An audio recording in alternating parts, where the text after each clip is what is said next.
하나님 말씀 함께 보겠습니다. 에베소서 4장 11절로 16절까지 말씀을 교독하시겠습니다. 제가 먼저 읽겠습니다. 그가 어떤 사람은 사도로, 어떤 사람은 선지자로, 어떤 사람은 복음 전하는 자로, 어떤 사람은 목사와 교사로 삼으셨으니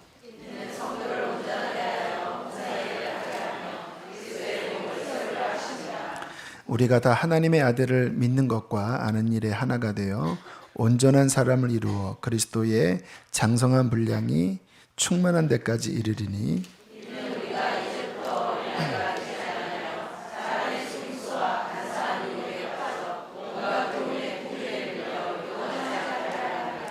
오직 사랑 안에서 참된 것을 하여 범사에 그리스도 그에게까지 자랄지라. 그는 머리니 곧 그리스도라.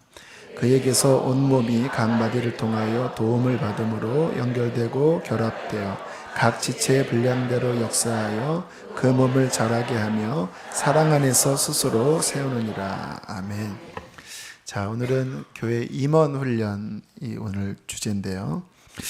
그게 뭐지? 라고 생각하는 분도 계실 것 같습니다. 성경에 주님께서 교회에 직분자들을 세우셨다라고 하는 말씀이 나옵니다. 오늘 말씀에도 목사와 교사, 또 사도, 선지자 말씀이 나오고, 또 다른 성경에는 집사, 또 장로, 또 감독, 이러한 주님이 세우신 직임에 대해서 나옵니다. 아마 여기 계신 분들, 많은 분들이 성도님들도 계시고 또 집사님들, 우리 권사님들, 장로님들도 계신데요. 지금 당회 때 거기에 대한 기준은 좀 자세히 행정적인 기준은 다룰 것이고, 제 생각에는 그렇습니다. 성도도 장로 같은 성도가 있고요.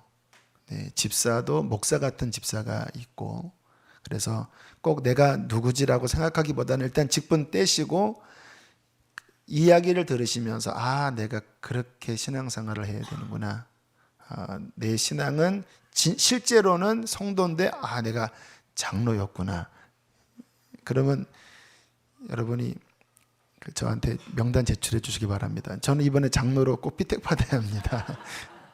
그러니까 그 의미적인 이것이 바로 그런 직분의 역할이구나라고 생각하시면 감사하겠습니다.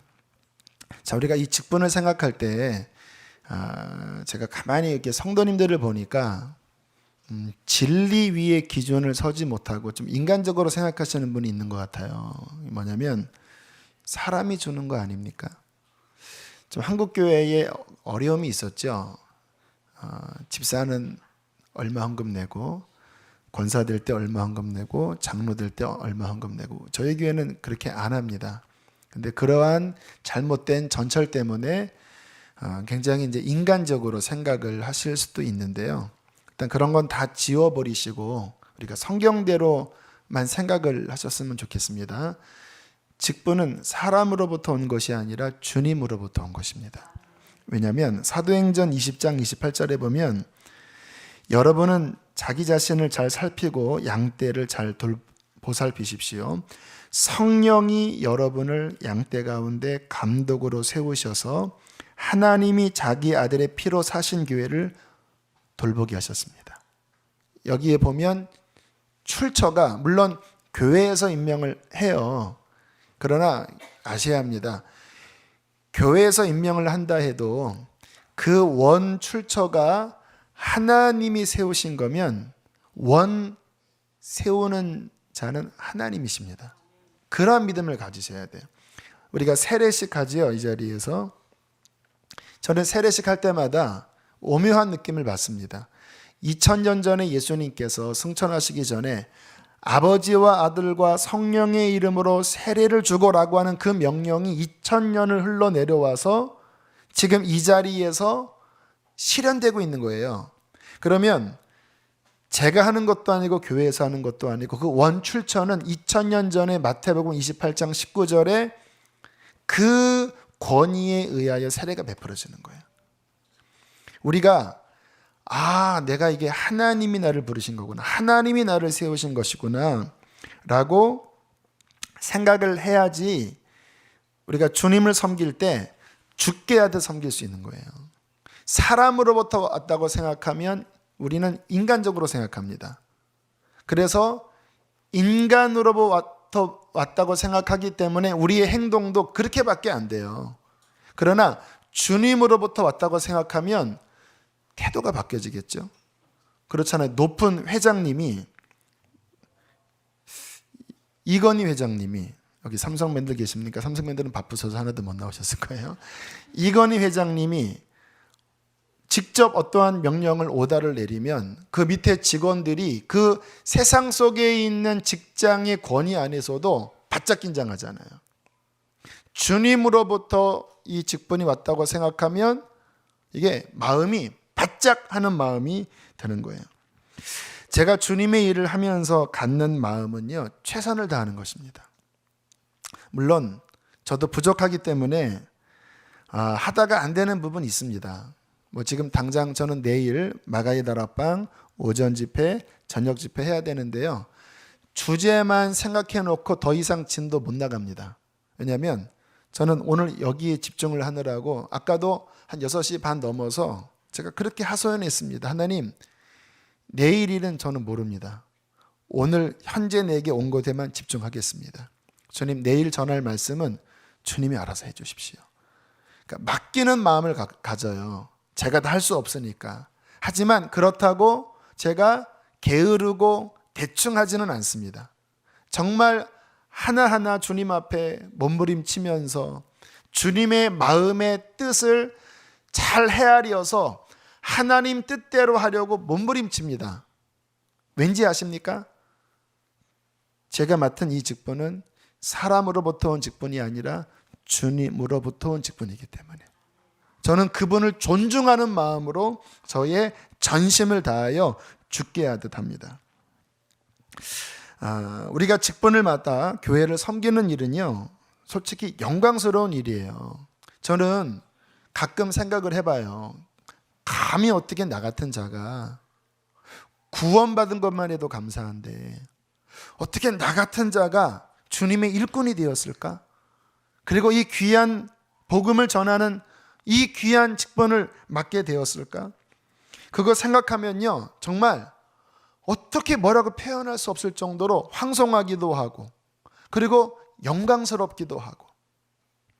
여러분, 하나님이 오늘 여러분을 부르신 것, 구원 자체도 큰 축복이지만 거기에 한 단계 더 나아가 하나님이 하시려는 그 일에 동역자로 우리를 부르신 것은요, 특권 중에 특권입니다. 십자가 옆에 강도는 구원의 은혜를 받았지만 주님의 일을 감당하는 은총은 받지 못했어요. 마지막에 가까스로 낙원에 갔어요. 그런데 우리는 웬 은혜인지 구원뿐만 아니라 주의 몸된 교회를 위하여, 하나님의 나라를 위하여 일할 수 있는 이 기회를 주신 하나님 앞에 우리는 감사해서 정말 최선을 다해야 하는 것입니다. 우리가 이 직분을 받아 교회를 섬기면서 가져야 될 중요한 마음 가운데 하나가 뭐냐면요, 저는 조심하는 마음이라고 생각합니다. 이렇게 비유를 들 수 있을 것 같아요. 여러분이 사랑하는 어린 아이가 있다고 생각을 해보십시오. 연세가 드신 분도 계시지만 한 6살, 8살, 9살. 그 아이 애지중지 귀중히 여기는데 유치원을 보냈습니다. 또는 초등학교를 보냈습니다. 사립으로 돈 많이 들여서. 근데 유치원 학교에서 선생님들이 제대로 안 해버리는 거예요. 제때 밥도 주지 않고 심지어는 때리기까지 해요. 학대해요. 방치해요. 유기해요. 그러면 어떻게 하시겠습니까? 아마 여기 많은 분들이 진짜 팔 걷어붙이고 교장실로 또는 원장실로 그렇게 막 달려갈 분들 많으시죠? 그리고 어떤 아이인데 얘를 때리냐고 하면서 막 볼 막 엉덩이 막 그런 상처난 작업 보면 막 그냥 열불을 내지 않겠습니까? 왜 그럴까요? 얼마나 소중한 자식입니까? 저는 여러분들을 생각할 때마다 그렇게 생각해요. 우리 주님 보시기에 얼마나 소중한 하나님의 아들, 딸인데 제가 할 일은요, 밥하는 일입니다. 말씀의 밥. 제 아내가 이렇게 막 음식을 어느 때 막 준비를 할 때 보면요, 아, 당신은 육신의 밥을 그렇게 준비하는구나. 이제 우리 가족 주려고. 그럼 저는 말씀 준비하다가, 그래, 나는 우리 교우들을 위해서 말씀의 밥을 준비해야 돼. 잘 먹여서 우리 교우들이 허기지지 않게 해야 돼. 제 마음에 가장 괴로운 거는요, 제가 설교 죽 써서 우리 교우들이 이렇게 허탈해하고 돌아가는 듯한 느낌을 받으면요, 저는 지옥입니다. 지옥. 정말 지옥이에요. 저는 뭐 큰 징계받지 않아도 저는 괜찮아요. 저는 뭘로 충분하냐면, 하나님이 역사하지 않는 밋밋한 말씀을 통해서 교우들이 영적으로 은혜 받지 못하는 그 자체만으로도 저는 엄청난 징계를 받아요. 막 며칠간 입맛도 없고요, 살맛도 안 나고요. 차라리 나 데려가시더라 그러고 너무 고통스러워요. 그게 왜 그런 마음이 있냐면, 하나님의 일이기 때문에, 주님이 맡기신 양떼들이기 때문에. 좀 전에 읽은 그 사도행전 20장 말씀에 자기 피로 사신 교회를 맡겼다고 하잖아요.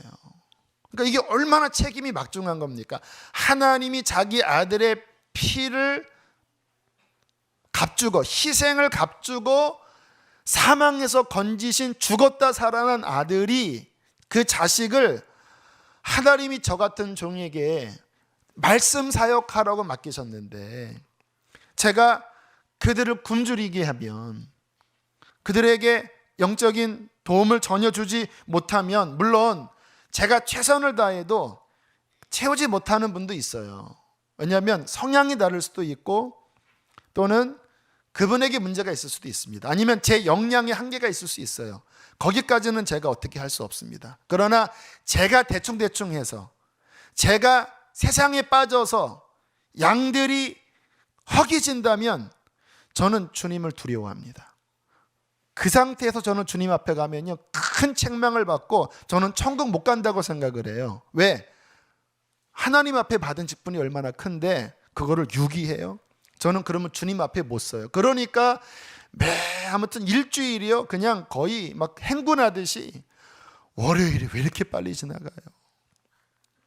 또 새벽에 1시, 12시에 또 기도 들어가고, 다음날 화요 중보기도, 그다음날 또 수요일이 오고, 목요일날 사역훈련이 있고, 성령 집회 있고. 제가 토요일날 죄송한데요, 경조사를 못 가요. 결혼식장 특별한 주례 아니면 죄송합니다, 제가 못 가겠어요. 거기 왔다 갔다 하면 4시간 걸리거든요. 가는 시간, 오는 시간, 소요되는 시간 4시간 걸리거든요. 그 시간이 제가 말씀 준비하는 피크입니다. 근데 갔다 오면 벌써 제가 피곤한 거예요. 그러면 그 가정도 물론 축복해야 되겠지만, 그로 말미암아 우리 교우들이 혹시나 영적으로 피해를 입으면 그것도 아니잖아요. 그러니까 제가 하여튼간 토요일 날 가급적이면 제가 못 가는 거예요. 지난 토요일 날도 성가대에서 그렇게 오라고 저한테 우리 성가대장님이 그렇게 저한테 막 푸시를 했는데 제가 못 갔어요. 왜냐하면 그 1시간이 저한테는 너무 안타까운 시간인 겁니다. 그렇게 몸부림쳐서 지난주에는 10시에 가까스로 끝나고, 다시 다음날 새벽에 일어나서 또 몸부림치면서 해도 주일날 지나면요, 제 속이 죄송하고 아쉬운 거예요. 조금 더 이 부분 채웠다면, 조금 더 주님 앞에 엎드렸다라면, 그래 다음 주에는 1부 설교 마치고 그전에는 그 2부 사이에 설교문을 점검했거든요. 근데 그게 아니더라고요. 기도하자. 1부 마치고 2부에 막 방언으로 기도해서 영감을 더 얻고 그렇게 전하자. 무슨 말씀드리냐면, 제 설교하는 방식 말씀드리는 게 아니라 이렇게 제 마음이 애절하고 안타까운 거예요. 왜? 하나님이 자기 피로 사신 교회를 부족한 종에게 맡기셨으니까, 제게 주어진 그 분량이 사람의 일이 아니고 담임 목사라서 하는 게 아니라 그분 앞에 설 거라고 생각을 하면 그 하나하나가 저는 두렵고 떨려요. 성경은 그렇게 말씀하십니다. 맡은 자에게 구할 것은 충성이고, 자기 맡은 달란트에 대하여 하나님 앞에 반드시 보고할 날이 올 것이고, 하나님이 사랑이시지만 그분은 공의를 바탕을 둔 사랑이세요. 하나님 안에는 사랑과 공의가 완전한 연합과 조화를 이루신 분이에요. 그 말은 뭐냐면 술렁술렁 신앙생활 하시면 안 돼요. 술렁술렁 주님의 일 감당하시면 안 돼요. 제가 진짜 진실한 목사라면 오늘 이 설교를 하면서 아마 울어야 될 것 같아요. 우리 교우들을 바라보면서. 왜? 제 할 일이 하나님 앞에 세워드리는 일이잖아요.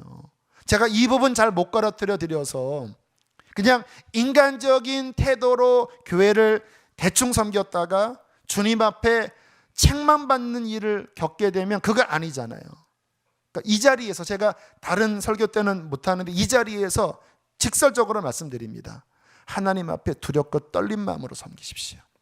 달란트 계산할 그날에 하나님 앞에 책망받을 것이 없이 죽게 하듯 섬기시는 저와 여러분 되시기를 축복합니다. 물론 그렇다고요, 큰 일을 하라는 게 아니에요. 제가 믿는 믿음은 뭐냐면요, 주님 안에서는 큰 일 작은 일 없습니다.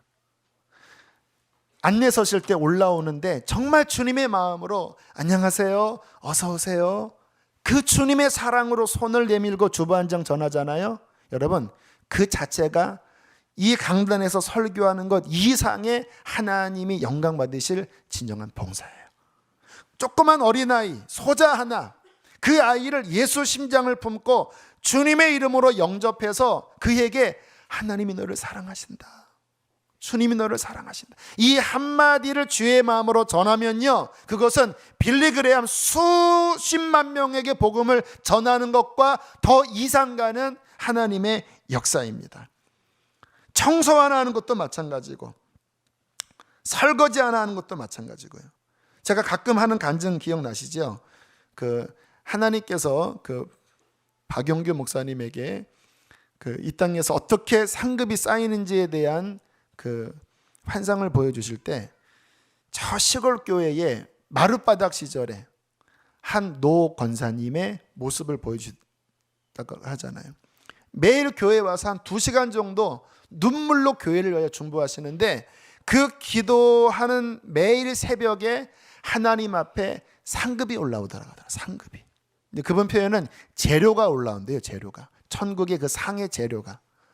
또 하나, 끝나고 수건 깨끗이 걸레 빨아서 강단 닦고 마룻바닥 닦고 그때 또 하나 재료, 엄청나게 귀한 재료가 올라온대요. 눈물의 기도, 마른 수건 하나. 그러나 그분은 죽게 하듯 성령의 감동으로 섬길 때 하나님께서 그것을 보시고 큰 영광을 받으시고 상을 베풀어 주시는 거거든요. 그 마음으로 주님을 섬겨야 할 것입니다. 자, 우리가 교회가 무엇인지를 좀 점검을 했으면 좋겠는데요. 자, 에베소서에 보면 1장 23절에 따라하겠습니다. 따라하세요. 교회는 그의 몸이니. 교회는 예수님의 뭐라고요? 몸입니다.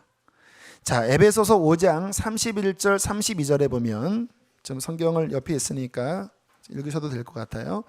에베소서 5장 31절 32절 시작. 그러므로 사람이 부모를 떠나 그의 아내와 합하여 그 둘이 한 육체가 될지니 이 비밀이 크도다. 나는 그리스도와 교회에 대하여 말하노라. 결혼 사건이 비밀이라고 말씀하시죠. 요게 곧 누구와 누구 사건이라고 하는 겁니까? 그리스도와 교회. 그러면 교회는 뭡니까? 그리스도의 신부예요, 신부.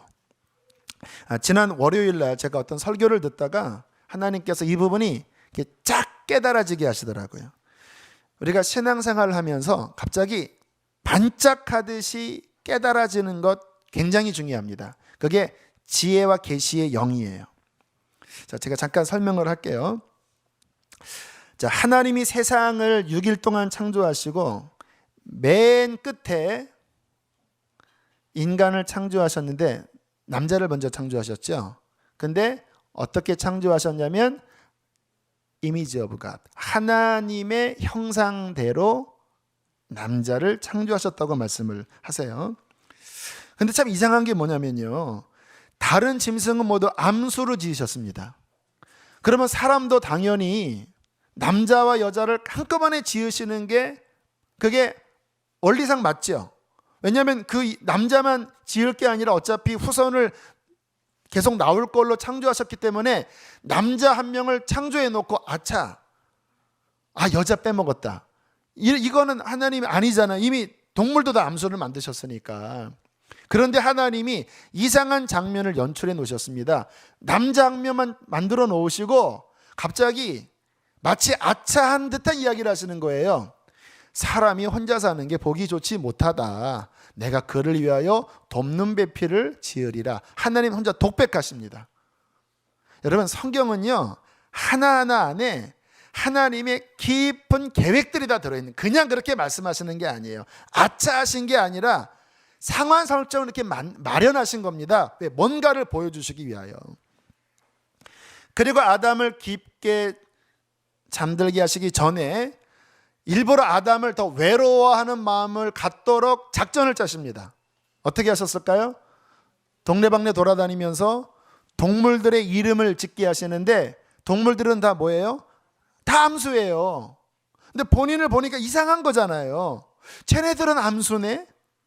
나는 왜 혼자지?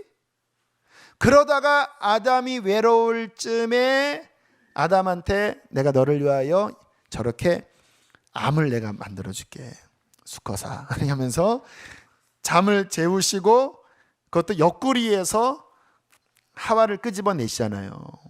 왜 하나님이 이렇게 불필요하게 두 번 하실까? 그런데 오늘 에베소서에 말씀하시기를 이 비밀이 어떻다고요? 크다. 이것이 비밀스러운 하나님의 계시라는 거예요. 어떠한 계시?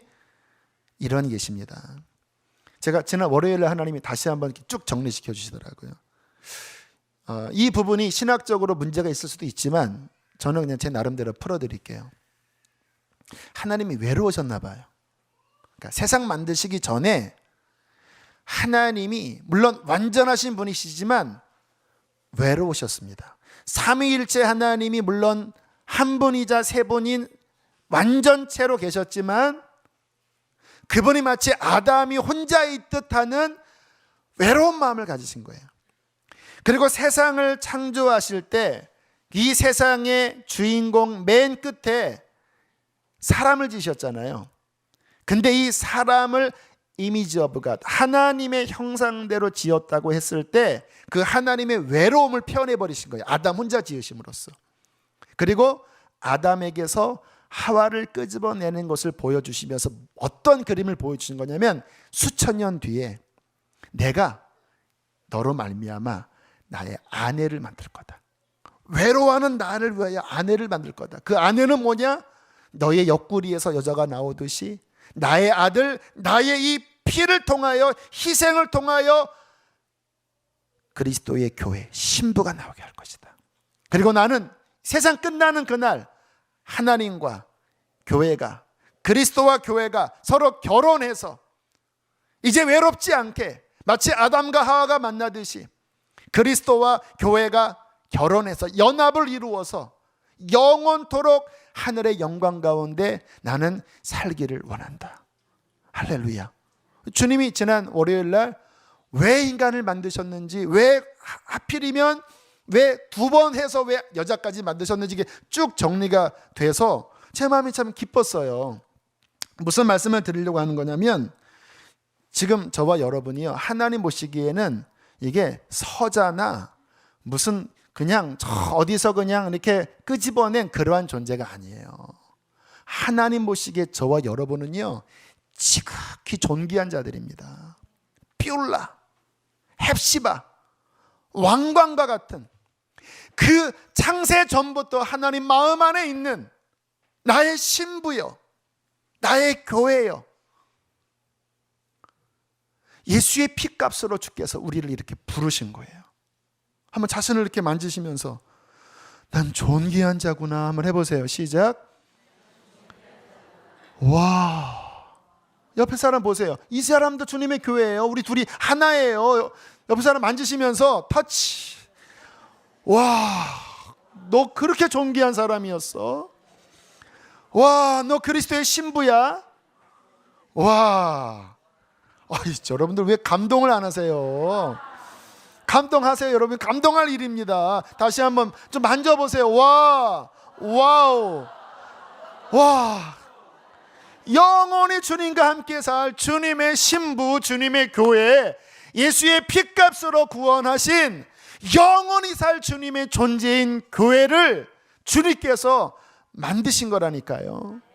이 귀한 교회가 되게 하셨고, 이 귀한 교회가 아직 어리기 때문에 이 귀한 교회를 세우도록 저와 여러분을 부르신 거예요. 아가서에 보면, 아가서가 그 은유적으로 그리스도와 교회에 대한 좀 리얼한 로맨스 소설로 나왔거든요. 거기 맨 끝에 보면 이러한 말씀이 있습니다. 나의 누이여, 아직 너는 너무 어려서 가슴도 작고 너는 아직 너무 어리다, 이렇게 표현하고 있죠. 말씀 기억나십니까? 나중에 아가서 보세요.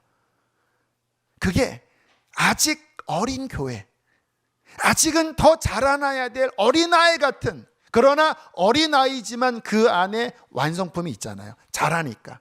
근데 이 자라게 하는 역할을 누가 하시느냐? 자, 오늘 본문을 이제 보시는 거예요. 자, 에베소서 4장으로 다시 들어가셔서 자, 11절 함께 읽겠습니다. 시작.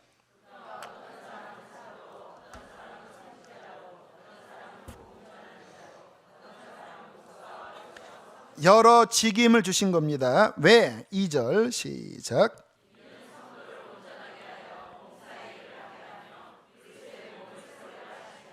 자, 14절로 넘어가셔서 시작.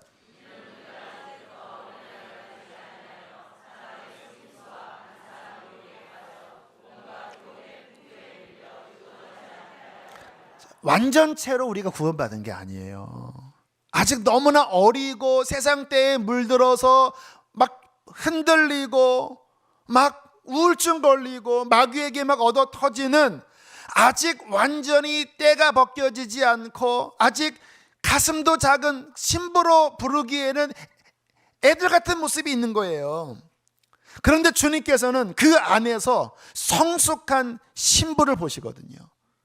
자라게 해야 되는 거예요. 씻을 것은 씻어내고, 채울 것은 더 채워주고, 입힐 것은 입혀주고. 그 일을 누구를 통해서 하냐? 성령님이 하시지만 초자연적으로 막 성령님이 직접 임재하셔서 하시는 방식이 아니라, 주께서 이미 주님의 이름으로 어느 정도 성장을 이룬 그 각 사람을 교회의 직분을 맡기시고 은사를 주셔서 그 사람들이 사랑 안에서 비록 내가 아직 중간이지만 어린아이를 끄집어 당기고 또 위에서 끄집어 당기고 사랑 안에서 함께 연합하는 연합의 움직임을 통하여 그리스도의 몸을 세우기로 하나님은 작정하신 거예요. 우리가 빠져버리면 그리스도의 몸은 자라지 않습니다. 물론 어떤 사람은 특별하게 혼자 자급자족해서 하는 분도 있어요. 그건 정상이 아닙니다.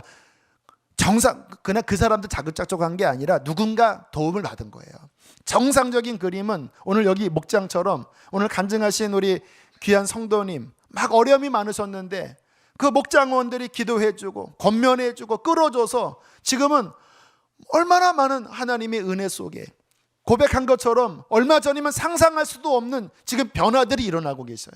그 내면의 변화, 치유가 일어나고 회복이 일어나고 마음의 슬픔에서 벗어나지고, 어린아이 같은 아직은 세상에 여러 가지 것들이 있었지만 사랑 안에서 함께 주의 몸된 교회가 끌어졌을 때 점점 가슴이 커지고 점점 자태가 나오면서 주님의 거룩한 신부로 자라나게 하는 이 일이 하나님 보시기에 얼마나 소중한 일인지 모르는 거예요. 야, 지금 이 안에 씨앗이 있어. 씨앗이 아직은 어린아이야. 그러나 그것이 전부가 아니라 씨앗이 있어. 그래, 내가 은혜를 부어줄게. 그래, 서로 협력해. 그래, 사랑 안에서 움직여. 너에게 준 은사 사용해. 섬겨. 그 직분으로 섬겨.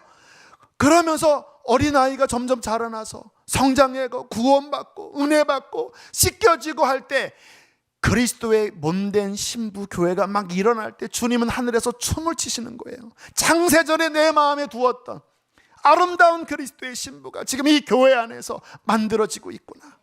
그 일에 섬김을 하는 너 강대영 목사야, 너 어떠한 장로야, 어떤 집사야, 어떠한 권사야, 잘했다. 내 목적을 이루는구나. 신부가 자라나고 있구나. 여러분, 이게 얼마나 가슴 떨리고 얼마나 존귀하고 얼마나 큰 일인지 아십니까?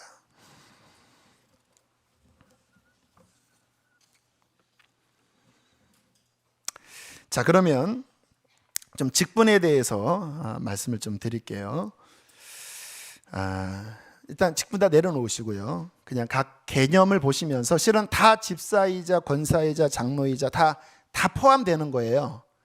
그런데 좀 정리는 좀 하실 필요가 있습니다. 첫 번째 집사부터 말씀을 드릴게요. 집사는 헬라어로 디아코노스인데요. 의미는 몸을 움직여서 봉사하고 수종드는 사람. 더 정확한 의미는요, 수건 옆에 들고 어떤 사람 옆에서 서비스하는 사람입니다. 근데 사랑하는 마음으로, 온 마음으로 수종드는 거예요. 이것을 극적으로 표현하면요, 걸레가 되는 겁니다. 걸레. 여러분, 정말 걸레는 성경적인 말이에요. 걸레처럼 은혜로운 소품이 없지요. 여러분, 집안에 걸레 없으면 집안 난장판 되는 거 알지요? 모든 더러운 곳은 다 걸레가 갑니다. 그런데 걸레는 그렇게 쓰임받고 또 영광받지 않아요. 구석에 탁 처박아 놓는 거예요. 그래도 걸레는 너무나 소중합니다. 그게 집사예요. 교회 안에 구석구석 닦아야 될 곳이 많아요. 제가 교우들에게 얼마 전에 그런 비슷한 얘기를 했었습니다. 저는 앞으로 교회를 행사를 위한 행사는 안 하려고 합니다. 그리고 가급적이면 훈련하고 또 거룩하게 예배하고 전도하고 또 깊이 기도하고 이러한 영적인 일만 하려고 합니다. 그래서 지난 추수감사주일도 데코도 최소화하고 이번 성탄절에도 깊이 예배 드릴 거예요. 근데 그렇게 이야기하고 생각을 해봤더니, 그러면 토요일날 청소하는 거는 비거룩한 겁니까? 주일날 식당 음식 만드는 거는 거룩하지 않은 거예요? 주차봉 들고 안내하는 거는 그러면 비영적인 것입니까? 아니더라고요. 여러분, 그 일을 섬기지 않으면 교회 난장판 되지 않겠습니까? 안내봉 들고 앞에 나가지 않으면 여러분, 어떻게 이게 주차가 되겠습니까? 식당에 나는 이제 거룩하게 기도만 하니까 식당 봉사 안 해요. 그렇게 하면 주일날 어떻게 제가 끝까지 설교하겠습니까? 어지러워서 짜장면 시켜 먹어야 되나요? 이게 미묘할 수 있어요. 물론 행사를 위한 행사로 바쁘게만 가는 거는 그렇게 가면 안 되지만, 그러나 안내봉 들고 왔다 갔다 하고 올라오는 사람 인사하면서 주보 한 장 들고 토요일날 걸레를 들고 여기를 닦고, 그 모든 것도 주님 안에서 영적인 일이에요. 할렐루야. 설교하는 거랑 똑같은 일이에요. 집사가 뭐냐? 수건 들고 더러운 곳을 닦으면서 몸으로 수종드는 거예요. 복음서에 보면 예수님께서 다니실 때 부녀들이 주님께 여러분, 주님 다닐 때 그 공동체가 꽤 많은 인원인 거 아십니까? 밥을 누가 했어야 됐어요. 성경에는 안 나왔지만 부녀들이 따라다니면서 밥하고 빨래하고 한 거예요. 집사의 역할, 교회의 구석구석 걸레가 되어 내가 필요한 곳에 닦고, 아무도 알아주지 않아도 주님만 알아주면 되는 거니까 그 걸레에 닦여지고, 그리고 누가 안 알아줘도 주님 앞에 영광 돌리면 그분은 하늘에서 큰 상을 저는 받게 될 것이라고 믿습니다. 지금 선화목자교회 같은 경우도요, 그전에는 외주를 많이 줬습니다. 그러니까 청소, 용역 줬어요. 워낙 덩치가 크니까. 근데 유 목사님이 몇 년 전부터 그거 아니다 생각하셨나 봐요. 제 생각에는 수리선화목자교회 보고 그런 것 같아요. 여기 때 막 사진 막 교회 청소하는 사진 막 홈페이지에 올렸었는데, 그때쯤부터 그 사모님이 그러시더라고요. 부럽다고. 그때가 부럽다고. 그 다음에는 교우들에게 아예 분양을 해줘서 몇 층 해서 막 안내도 막 목사님도 안내 서고 막 청소도 막 나눠서, 왜? 그게 교회잖아요. 막 외주 줘서 돈 받는 사람이 청소해주고 돈 받는 사람이 밥 다 해주고, 근데 우리는 그냥 나이스하게 그냥 이렇게 밥 탁 먹고 막 할렐루야 하면서 막 똑바로 해요 막 하면서 막 세상에서 막, 그게 어디 교회입니까? 내가 땀 흘리고 봉사하고 벽돌 올리고 그렇게 할 때 교회도 더 사랑하게 되고 하나님께 영광 돌리게 될 줄로 믿습니다. 자, 권사. 자, 타교다는 안수 집사가 권사에 해당, 감리교는 남자도 권사를 주거든요. 의미는요, 권하는 자입니다. 그러니까 말씀 가르치는 자예요. 그래서 보통 목자가 권사에 속해요. 근데 우리는 목자가 성도도 있고 다 있죠. 근데 역할상은 그게 권사입니다. 그래서 우리 교회의 특별히 권사의 자격 조건은요, 1년에 최소 성경 2번 읽으셔야 돼요. 두렵고 떨리시죠? 심판의 날이 다가오고 있습니다. 왜냐하면 말씀 채우지 않으면 세상 나갑니다. 큰일 나는 거예요. 여러분, 왜 구약 성경에 왜 누룩 넣지 말라, 출애굽하고 누룩을 아예 없애버려라, 누룩이 들어가면 끊쳐질 줄 알아라. 하나님도 성격 이상하시지 왜 누룩을 왜 버리라고 합니까? 의미인 거예요. 인간적 사고방식으로는 안 된다. 순전하게 누룩 없는 하나님께로부터 나온 순전한 만나, 사람이 떡으로만 사는 것이 아니요 하나님의 입에서 나오는 만나로 산다. 말씀을 식물로 삼고 살아가는 진리로 교회는요, 진리의 기둥과 터잖아요. 교회 안에서는 진리가 움직여야 돼요. 제가 이 자리에서 세속적 성공 방식, 무슨 7가지 승리의 뭐 있잖아요, 뭐 원칙, 뭐지요? 뭐 그런 거 막 앞에서 제가 여기서 하면 하나님 기뻐하시겠습니까? 어떤 분들은 야 신선하다. 아니에요. 이 자리에서는 진리가 선포되어야 합니다. 권사는요, 진리를 말해야 돼요. 말씀을 말해야 돼요. 하나님의 뜻을 말해야 돼요. 그러려면 채워져야 될 거 아닙니까? 그래서 권사의 기준은 매년 성경 2번 이상 통독하셔야 되고, 또 하나는요, 여러분 이게 오묘해요. 가끔 교우들이 그래요. 목사님이 내 사정을 어떻게 알았지? 고자질했구나 하고 시험 드는 수도 있어요. 왜냐하면 저도 몰라요. 제가 이렇게 말씀 준비하다 보면 뭔가 이렇게 영감이 뭐가 이렇게 잡혀요. 어떤 부분에 있어서 이거를 전해야지. 저는 몰라요. 그러나 이 자리에 말씀하시는 분은 성령이십니다. 성령이 여러분의 사정을 아시니까 제가 지금 가정설교 들어가잖아요. 이게 얼마 전부터 우리 교회 가정설교 해야 된다. 그래서 고민해서 제가 12월에는 창세기를 멈추고 가정설교로 바꾸려고 했습니다.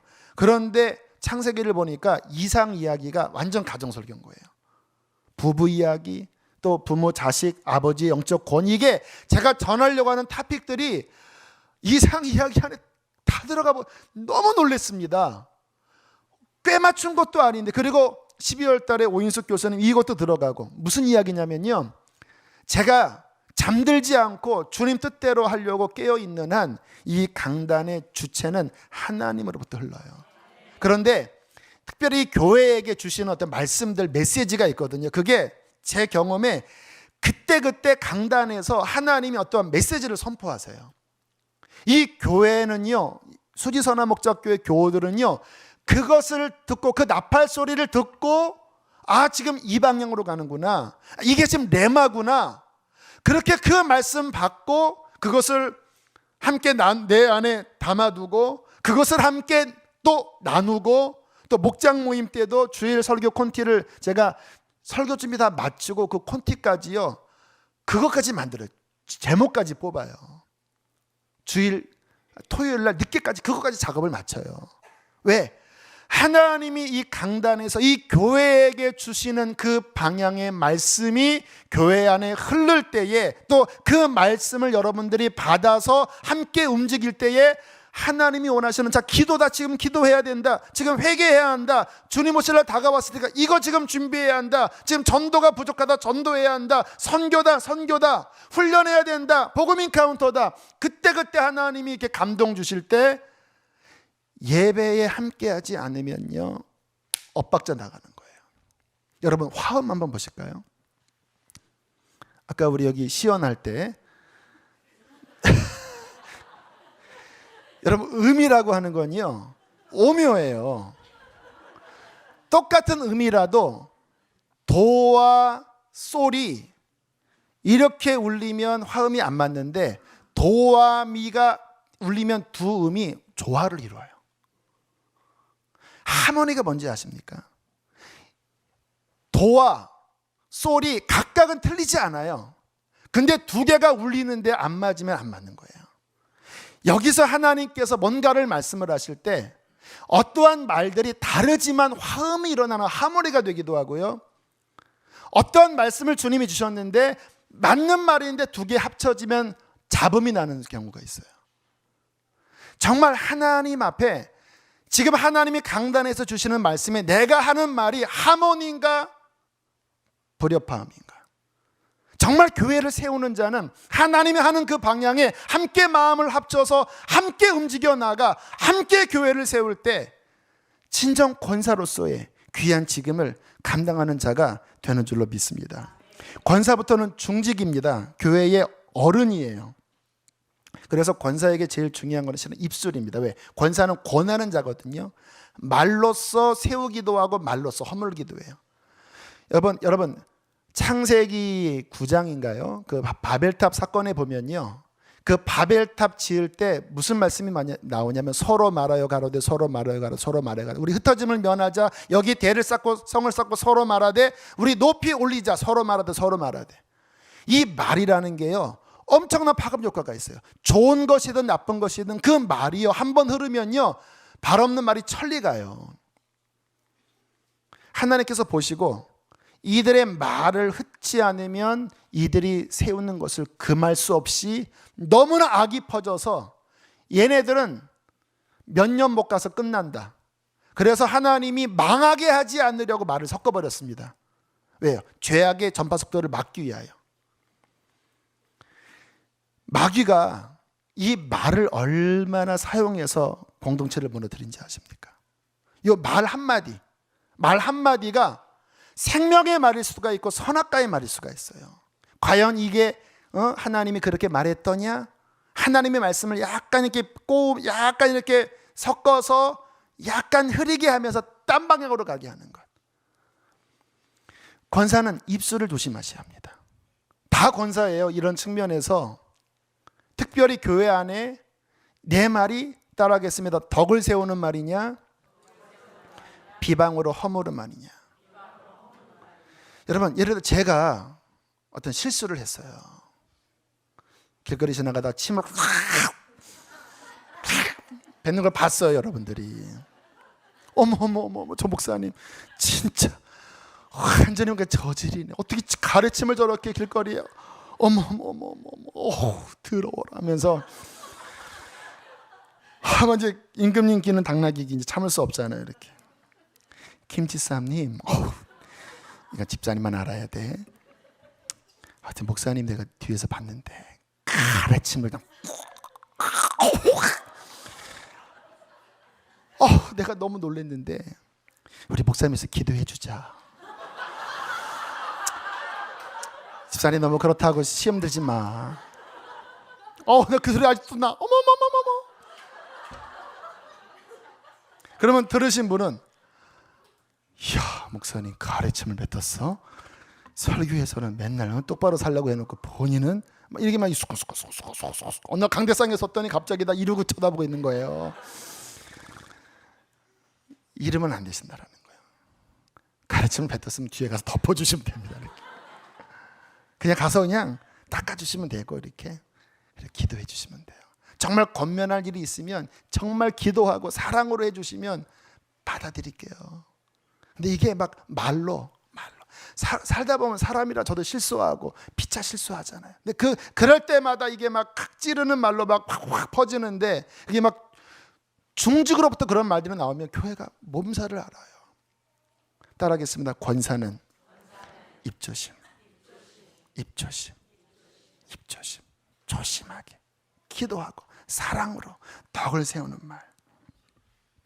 기억하세요. 교회는 불완전합니다. 아까 그랬잖아요. 어린 아기, 아직 불완전한 자들이 와서 완벽을 향하여 몸된 교회 아래서 완성으로 나가는 거지 목사도 부족하고 다 부족하다라니까요. 근데 그러한 것들이 막 이렇게 하모니로 세우는 강단에서 회개를 외치는 거는 그거는 하모니거든요. 왜? 방향이 나가지만 그러나 이것이 막 허물고 막 찌르고 막 그것이 비방으로 되기 시작하면 누군가 어린 영혼들이 상처받고 이러면 교회가 어려워지는 거니까 말로써 덕을 세우는 자들 되시기를 축복합니다. 자, 장로는요 모든 것의 본이 되는 분입니다. 그러니까 설선수범하는 분이에요. 따라하겠습니다. 존재 자체로 신앙의 귀감이 되는 분이다. 네, 그게 장로입니다. 그냥 존재 자체가 왜 이미 그렇게 살아내는 분이기 때문에 그냥 그분이 움직이는 곳에는 그냥 그 마음이 존경이 가요. 왜? 그냥 삶이 말씀이에요. 교회 안에는 이러한 장로와 같은 분들이 많이 이렇게 존경받는 평신도 많이 계셔야 합니다. 그 영향력이 존경받는, 저분은 말씀하면 지키는 분이다. 그냥 말로만 하는 분이 아니라 그냥 솔선수범이다. 저희 교회 많이 계셔요. 제가 강단에서는 말씀드리지 않지만 많이 계셔요. 그러한 분들이 교회 안에 잘 뿌리 내릴 때, 그러한 분들과 담임 목사가 하나 되어 교회를 섬길 때에 놀라운 일이 일어납니다. 특히요 장로급들은요, 따라하겠습니다. 나는 죽고 예수님으로 사는 것을 철저히 훈련해야 한다. 왜냐면요, 이게 결정권을 갖고 있거든요. 뭐 이번에 우리 권영조 선교사님 그 섬기는 일, 저희 교회 같은 경우 참 감사하게 이게 어렵지가 않아요. 주님의 뜻이라고 하면 다 동의를 해주는 게 얼마나 감사하는지 몰라요. 하지만 조금만 가면요, 어떤 교회는 왜 도와줍니까? 우리도 할 거 많은데, 이렇게 나가요. 왜 그렇게 생각을 할까요? 주님의 뜻보다는 인간적인 사고방식이 더 강한 거예요. 그러한 경우에 그런 분들이 리더십으로 들어가면요, 교회는 그때부터 하나님 인재가 떠나버립니다. 그러니까 리더십들은 철저하게 더 두려워해요. 왜? 이 본인의 결정이 교회에 또 하나님 뜻에 큰 영향이 있기 때문에 잘못하면 큰 심판 받거든요. 그래서 많이 선생되지 말라고 그러잖아요. 심판이 크니까. 그러나 주님이 세우셨다고 하면 그냥 내 생각 내려놓고 주의 뜻이 뭐냐. 앞으로 교회가 이전을 어떻게 할지 모르겠어요. 저는 그냥 비워놨습니다. 목사님은 건축 안 할 거죠? 솔직히 안 하고 싶어요, 저는. 지금 이 시대가 막 땅 사고 막 비더더서 그러한 시대는 아니라고 생각하지만 그것도 내 일 수 있잖아요. 마음 비웁니다. 하나님이 어떻게 인도하실지. 계획은 세워요. 그러나 추를 바라봐요. 그러나 그 과정마다 하나님이 100% 막 다 보여주지 않아요. 찾아 나가는 연습을 하는 거예요. 그때 장로급들이, 기획위원들이, 리더급들이 계속 주의 뜻을 찾아 내 뜻 비우고 아버지 뜻이 무엇인지를 말씀과 기도 안에 분별해 나아가면 하나님이 합당한 때에 그것을 확실히 보여주실 줄로 믿습니다. 교회는 그렇게 나가는 거예요. 주의 뜻대로 순종하며 나가는 거예요. 온 교회도 그때 막 수근수근하면서 간이 많이, 이게 아니라 신뢰하고 맡겼으니까 그런 부분에 있어서 신뢰하고 함께 기도하고, 하나님 오직 뜻이 하늘에서 이룬 것처럼 땅에서 이루어지길 원합니다. 그러한 두렵고 떨리는 마음으로 나갈 때 하나님은 아름다운 역사를 이루게 되실 줄로 믿습니다. 제 기도 제목 가운데 하나가, 주님 교회에 그런 어른들이 더 많이 서게 해주십시오. 제 기도 제목이에요. 교회 안에 하나님, 왜냐하면 이제 2년밖에 안 돼서 교회가 사람은 이렇게 늘어났는데 이게 묵직한 이제 평신도 리더십이 더 뿌리 내려서 이 부분들이 잘 이렇게 안정될 때 교회가 정말 튼튼하게 세워질 것 같은 마음이 드는 거예요.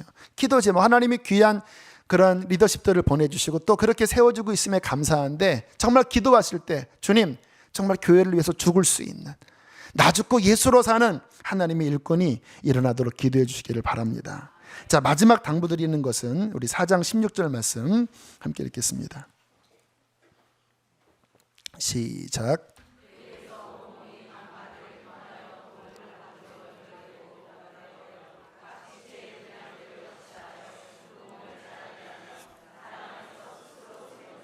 자, 여기서 중요한 것은요, 따라하겠습니다. 연합. 자, 몸이 연합됐다라는 거예요. 몸은 연합이죠. 여러분, 교회의 가장 중요한 것은 연합입니다. 몸이라고 했기 때문에 각각의 지체들이 따로따로 있는 게 아니라 연합되어 있는 거거든요. 누군가의 말, 진정한 영성은 연합이다. 보통 영성은 개인주의적이거든요. 혼자 묵상하고 혼자 관상하고. 그런데 진정한 영성은 뭐라고요? 연합할 줄 모르면 영성 아니다라고 이야기해요. 본인은 막 하나님 음성 듣고 본인은 막 영적으로 막 하늘을 날아서 막 충만한데 모이면 연합 못하는 분이 있어요. 왜? 자기 의견 너무 강하기 때문에. 그런 분들은 진짜 영성 아니에요. 진짜 영성은 조건 없는 연합과 섬김. 연합할 때 하나님이 가장 크게 역사하십니다. 그럼 연합의 핵심은 무엇입니까? 따라하겠습니다. 함께 한 마음이 되어 하나를 이루는 것이다. 그렇죠? 연합은 자기 주장이 아닙니다. 함께 하나, 게들롱, 함께 어울려서. 자, 그러려면 반드시 무엇이 들어가야 되냐면 나의 어떠한 부분을 내려놓는 게 필요해요. 그렇죠? 연합되려면 그 구심점, 그 함께 나아가는 그 곳을 향하여 나의 어떠한 부분이 내려놔줘야 하나 되지, 시퍼렇게 자기가 살아있으면 하나 안 돼요. 자, 예를 들겠습니다. 제가 지금 이 물을 먹고 싶어요. 제 머리에서 물이 먹고 싶다. 그래서 내 몸이 지금 연합되어 있잖아요. 그래서 먹으려고 하는데 갑자기 이 손이 아니야, 무슨 물이야, 나는 대추차를 원해. 대추차, 대추 따고 싶어, 이래요. 그때 혓바닥이 난 대추 싫어, 나는 고기 먹고 싶어. 대추차 고기야. 물 먹고 싶은데 대추차 고기야. 추하죠? 한 번 더 보여드릴까요? 나 물 먹고 싶어. 대추차 고기. 정신병원 가야 합니다. 교회가 이렇게 될 수가 있어요. 이 방향으로 나가려고 하는데 그건 그거 아니야. 난 이거야. 아무것도 안 돼요. 내려놓으셔야 합니다. 그게 하나님의 뜻이고 내가 겸손히 섬겨서 하나를 이룬다고 하면 내 힘 빼고 배추 숨 죽이고 그리고 하나님의 한 마음을 쫓아. 그럼 뭐가 내가 하나님 마음인데요. 여러분, 제가 이런 설교는 진짜 거의 안 하는데 할게요. 이게 맞는 말이어서 하는 거예요. 여러분, 교회는 다 다릅니다. 그러니까 머리 대신 주님은 맞긴 맞지만요, 교회는 그 하나님이 그 교회에 세운 어떠한 목적에 따라 캐릭터가 다 달라요. 베드로는 유대인을 위한 선교를 했고 바울은 이방인을 위한 선교를 했어요. 지금도 이 땅에 보면은 은사가 강하게 나타나는 교회도 있고 선교를 강조하는 교회도 있고 치유를 강조하는 교회도 있고 말씀 훈련을 강조하는 교회도 있고, 다 그 하나님의 어떠한 열매에 따라서 그렇게 흘러가는데 그 핵심은 뭐냐면요, 그 교회에 세운 담임자의 어떤 캐릭터에 흘러가는 거예요. 어쩔 수가 없어요, 그게. 왜냐하면 담임자에게 주신 이 강대상에서 흘러나가기 때문에 여기서 더 넘어서고 다른 어떠한 것이 이게 안 돼요. 그러면은 딴박자 돈다라니까요. 오늘의 우리 하영준 목사님 소천하셨지만 하나님이 그분에게 주신 여러 비전들, 어떠한 그 그림들이 엄청난 프리즘을 통하여 아름답게 한국교회에 비춰졌잖아요. 막 출판 사업도 일어나고 막 성령 사역도 일어나고 막 2천만 선교 사역, 평신도 사역 일어나잖아요. 근데 지금 목사님 바뀐 다음에 또 색깔이 달라져요. 똑같이 하려고 하는데 안 돼요, 그거는. 왜냐하면 어쩔 수가 없다라니까요. 하나님이 저를 통해서 주신 그동안 수십 년 동안 만드신 어떤 그림들이 있어요. 나왔죠. 복음 굉장히 강조하죠. 성령운동.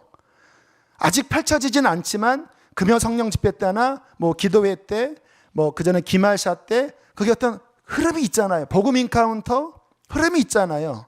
말씀 훈련, 말씀 되게 강조하는 거 아시죠? 저는 성령과 말씀의 조화를 굉장히 중요시 여깁니다. 말씀, 선교, 이러한 하나님이 주신 그림들을 저는 지금 한 2년 지나면서 이렇게 나가는 거예요. 이렇게 교회는 앞으로 계속 그 방향대로 더 완성돼 나갈 거예요.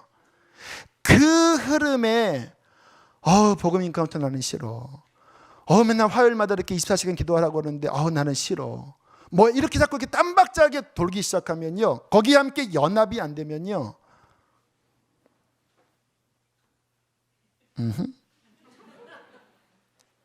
다시 보여드릴까요? 주님 보시기에 놀고 있네. 목사는 강단에서 뭐 하자 그러고, 여기서는 이렇게 앉아요. 우리 교회 안 그래요. 하지만 그럴 수 있어요. 사람이다 보니까. 배우셔야 합니다. 따라합시다. 연합하자. 연합하려면 나를 비워야 한다. 주님께서 이끄시는 강단에서 흘러나오는 하나님의 방향을 따라 겸손하게 목사 섬기는 것도 아니고 사람 섬기는 것도 아니고 그렇게 죽게 하듯 하면, 제가 성경 보면서 신기한 게요, 직장에서도 상사에게 죽게 하듯 하면 죽기로부터 상을 받아요. 아유, 젊은 목사 내가 말을 들어야 되나? 아닙니다. 저도 주님 앞에 엎드리고 함께 주님 앞에 엎드려서, 목적이 하나님 나라잖아요. 교회 부흥입니까? 아닙니다. 저는 제 마음이, 죄송합니다, 언제든지 하나님이 떠나라고 하면 저 떠날 준비하고 있어요. 하나님 나라에, 저는 하나님 나라예요. 하나님 앞에 바로 서는 거예요. 그 하나님 나라 위에, 감사하잖아요. 오늘 간증한 우리 귀한 성도님, 아무튼 주께서 성령 집회 때 막 기도해 드리는데 막 어떤 영적인 역사가 일어나는 것을 느꼈어요. 그 한 영혼이 그렇게 변화되고, 이 속에서 아직은 어리지만 하나님의 예수의 신부의 형상이 회복될 때, 그 창세전에 계획한 하나님의 목적이 그 사랑 안에서, 그 섬김 안에서 아름답게 이루어지는 것이 주님 보시기에 심히 좋지 않겠습니까? 심히 좋지 않겠습니까? 이 교회가 하나 되어서 각자의 분량대로 섬겨서 주님 보시기에 심히 좋은 아름다운 교회 되시기를 축복합니다. 이거 하지 말고 우리 함께 찬양하고 기도하겠습니다. 주 안에 우린 하나, 모습은 달라도.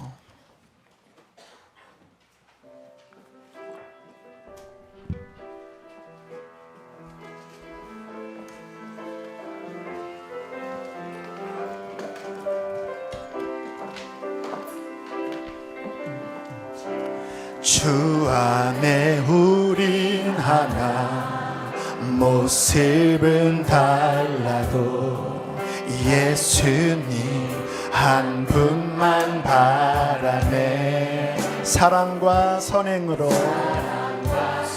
서로를 격려해, 서로를 격려해 따스함으로 보듬어가리. 주님 우리 안에 함께 하시니 형제 자매에. 우리 옆에 사람과 손을 좀 잡을 수 있으면 잡아주실까요? 우리는 하나이고 그리스도의 신부이고 몸입니다. 그분 기뻐하시네.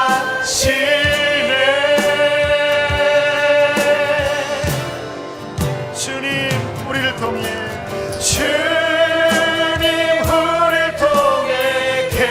계획하시니 부족한 입술로 찬양하게 하시니. 주님 우리를 통해 계획하시니 너를 통해 이 마지막 한 번 주님 너를 통해 계획하시니. 주님 너를 통해 계획하시니 부족한 입술로 찬양하게 하시니. 주님 우리를 통해 계획하시니 너를 통해 하실 일 기대해. 우리 정말 교회를 위해서 간절하게 기도합시다. 주님의 핏값으로 사신 교회이고, 나 같은 자를 주님이 그 교회의 일원으로 또 직분과 은사를 주셔서 섬기는 주님의 집사로, 권사로, 장로로, 목사로, 성도로 부르셨습니다. 하나님, 내가 이 귀한 것들을 정말 귀한 주의 마음으로 섬기게 하시고, 내 입술의 말이 교회를 허무는 것이 아니라 교회를 세우게 하여 주십시오. 나의 삶 자체가 교회의 하나님 선한 영향력이 되게 해 주십시오. 주님, 세상에서 방황하는 영혼들이 교회에 왔을 때 이 안에 담긴 그리스도의 영광을 보고 그들이 회복되고 주님의 형상으로 아버지 자라나는 역사가 무럭무럭 일어나는 이 교회가 되도록 성령이여 역사하여 주옵소서. 주여 세 번 부르시고 기도하겠습니다.